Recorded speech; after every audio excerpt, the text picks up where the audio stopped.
Primeiro, conhecimentos básicos sobre o framework Scrum. É isso mesmo, conhecimentos básicos sobre o framework Scrum. Ah, Marcelo, vou estudar Scrum? Sim, você vai ter que. Mas ali você vai ser cobrado sobre o seu entendimento sobre aqueles eventos do Scrum, como planejamento, reunião diária, review e retrospectiva. Ele às vezes vai no detalhe do detalhe e você precisa entender direitinho quais são esses eventos e, mais do que saber quais são esses eventos, como que o PO se comporta em cada um desses eventos. O básico do framework Scrum você precisa dominar. Não é conhecer, dominar para poder se dar bem na certificação PSPO. Eu tenho um aluno chamado Ricardo, ele recentemente tirou a certificação PSPO, ele faz a mentoria PPL, e ele falou assim, achei muito legal isso. Olha, tinha gente comigo que eu comentei algumas questões que já tinha certificação PSM e falou assim, olha, certificação PSPO é mais trabalhosa, ela exige mais, até de conhecimento básico sobre Scrum. Percebeu? Então, assim,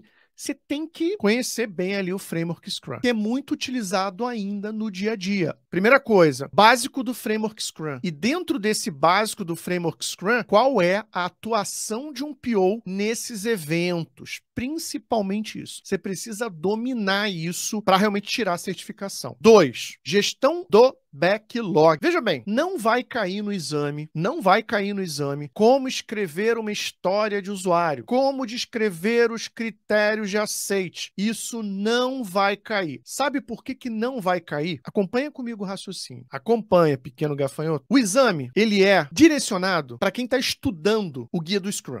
Esse é o compêndio base para essa certificação. E se você for olhar no guia do Scrum, ali não fala nenhuma técnica para descrever os itens do backlog. Tenta procurar no guia do Scrum história de usuário. Não vai aparecer. Por quê? Porque é uma técnica que não veio com o Scrum. Sabia disso? Pois é. Não é, já veio antes. A gente já usava em outros frameworks antes do Scrum. É, pequeno gafanhoto. Eu tenho certeza que tem gente que tá aqui na live que não sabia disso. Por isso que não aparece. Aí ela só fala assim, a certificação. Geralmente, até quando cai uma opção que fala sobre história de usuário, geralmente essa é a opção errada. Geralmente, porque o framework Scrum não fala sobre história de usuário, mas fala sobre o backlog, fala sobre os itens do backlog, fala que é responsabilidade do PO. Então, esse tema é chave, gestão do backlog. E você tem que entender que, quando a gente fala de gestão do backlog, a gente tem que falar especificamente do PO nesse trabalho, porque o PO é o responsável pela gestão do backlog.